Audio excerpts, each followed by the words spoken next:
In 1850 BC, a pharaoh did something no Egyptian ruler had ever done before. He didn't just build monuments to his glory, he systematically erased his own legacy.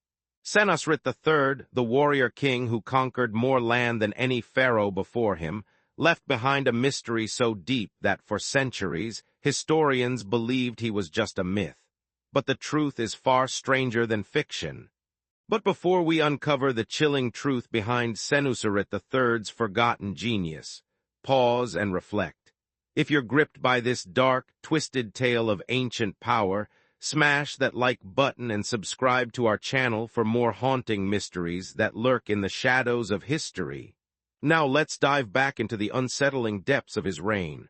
When Senusret III came to power, Egypt was vulnerable. The Nubians to the south raided constantly, and the nobility held more power than the pharaoh himself. But this young ruler had a plan. He didn't just want to rule, he wanted to transform Egypt forever. His first move shocked everyone. He dismantled the traditional nomarch system that had governed Egypt for centuries, centralizing all power in his own hands. Then came the war.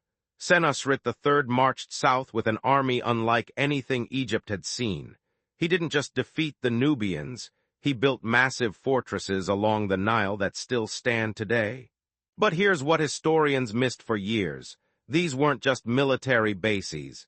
Each fortress contained something unusual, hidden chambers, strange alignments with stars, and inscriptions that didn't match typical Egyptian architecture. Back in Egypt, Senusret III did something even more radical. He changed how pharaohs were depicted forever. Before him, pharaohs were shown as youthful, idealized gods. Senusret III ordered artists to show him with a weary, aged face, deep lines, a stern expression, realistic features. It was the first time in Egyptian history a ruler asked to be shown as human. But why would a powerful king want to appear vulnerable?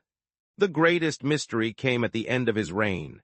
After 37 years of unprecedented power, Senusret III vanished.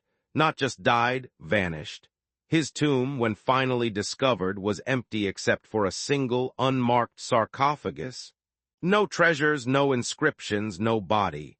For decades, archaeologists assumed it had been robbed.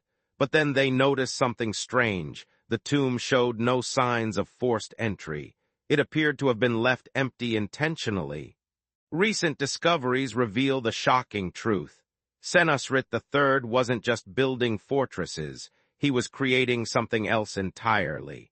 Hidden within those Nubian strongholds were astronomical observatories aligned with constellations not visible from Egypt. Evidence suggests he was tracking something, or preparing for something. The aged face sculptures, they match descriptions of a mysterious figure who appeared in Nubian legends centuries later, teaching astronomy and governance. Senusret III didn't vanish. He walked away from his throne, crossed into Nubia, and lived out his days as a teacher, leaving behind the greatest empire Egypt had ever seen to pursue knowledge instead of power. Senusret III reshaped Egypt, conquered enemies, and then performed history's greatest disappearing act. He chose knowledge over glory, teaching over ruling. His story challenges everything we think we know about power and legacy. What would drive a king at the height of his power to walk away from everything? What do you think he discovered in those stars that was more important than an empire?